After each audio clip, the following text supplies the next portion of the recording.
Tennessee Valley forecast. We are keeping you safe this morning on 3+U. Nathan Evans joins us. He's an attorney with Wettermark Keith here in Chattanooga. Nice to see you. Nice to see you too. You've picked a good topic because anybody who's driving around Chattanooga these days is noticing not only an increase in road construction, but an increase in traffic between the end of summer travel, back to school starting, and a lot of folks getting back into their, quote, normal routine. It's prime season for traffic accidents, I'm guessing. That's right, it is. And one thing to keep in mind is that as you're getting back on the road, you need to get a good night of rest. Many of us are used to changed sleeping habits due to being home more. Now that we're back in the office, I think it's important for everybody to make sure you get a good night of rest before getting out on the road. Being sleepy or drowsy can be very distracting. You know, I was thinking about that the other night, actually. I was driving back from Atlanta, and it was not late, but it had been a long day. So you know how you kind of can do that nod that scares you and sobers you up real quickly, and you roll the window down or blast the radio. But I remember some years back, there was a notice that came out that groggy driving, tired driving, was just as dangerous as driving under the influence. Absolutely. Another thing to bear in mind, if you are groggy, some people like to use coffee or other drinks in the car to help them stay awake. While that's good, you also need to be sure that you're not distracted by anything that you're holding. Right. Any drinks that you might have or anything that you might be eating while you're on the road. Now, you touched on something important to me about the sleep, because I'm the mom of a teenage driver. So as kids are getting back to school, they're abandoning those summertime free hours, right, for a school schedule.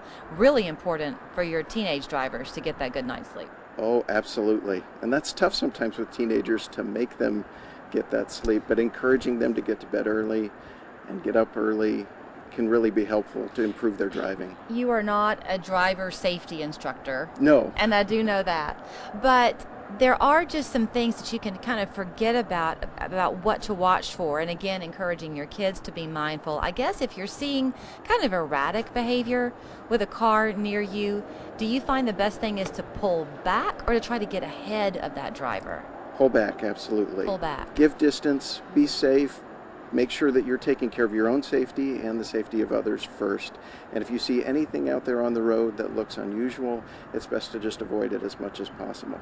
I'm guessing when those school bells ring, and some are going to ring as early as I think a week or so from now, a lot of us got used to school not being in session last year, so the school zones didn't mean as much. We've got to be aware of that slowdown. Absolutely. Anytime you see a school zone, slow down. That speed limit for the school zone is an absolute maximum limit, but being extra careful and looking all around you, being mindful, sometimes children are very difficult to see, and we want to be sure that we put their safety first. And the rule when you're coming to a school bus and they'll put out the stop sign, next to it, the rule now is even if you're going in opposing traffic, you stop. 100% yes. It's got the stop sign on both directions.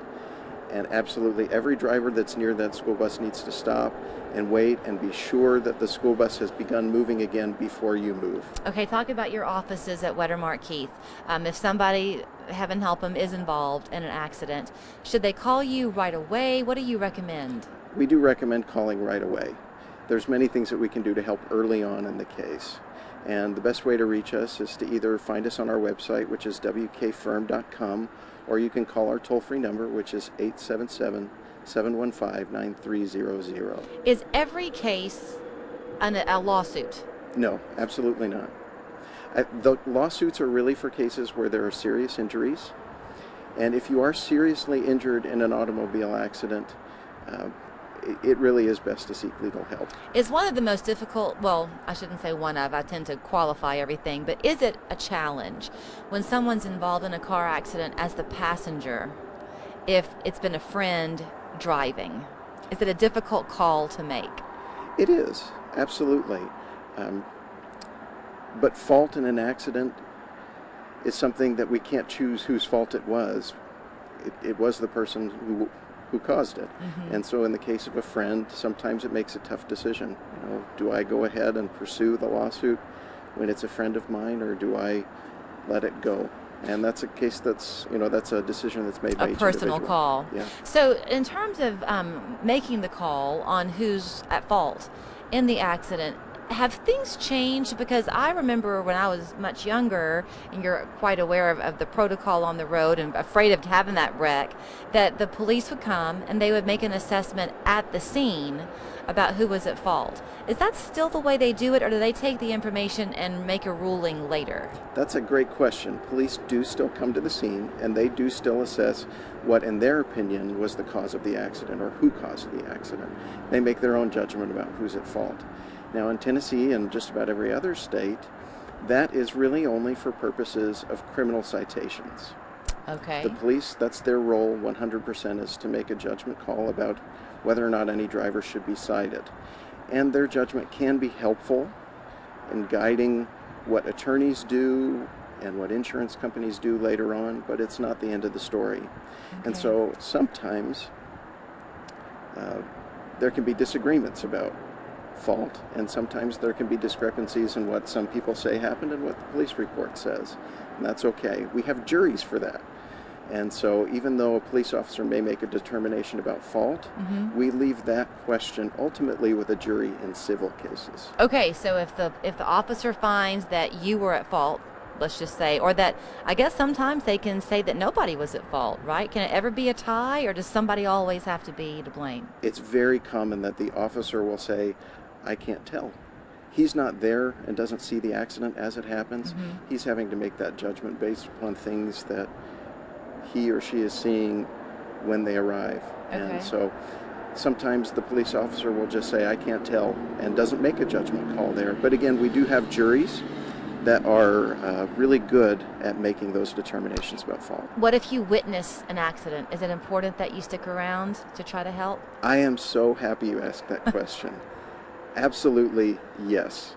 And an important thing for a witness to do is to leave contact information, not just with the police officer that is evaluating the scene, but also with the people involved in the accident so that they can know how to get in touch with you later on.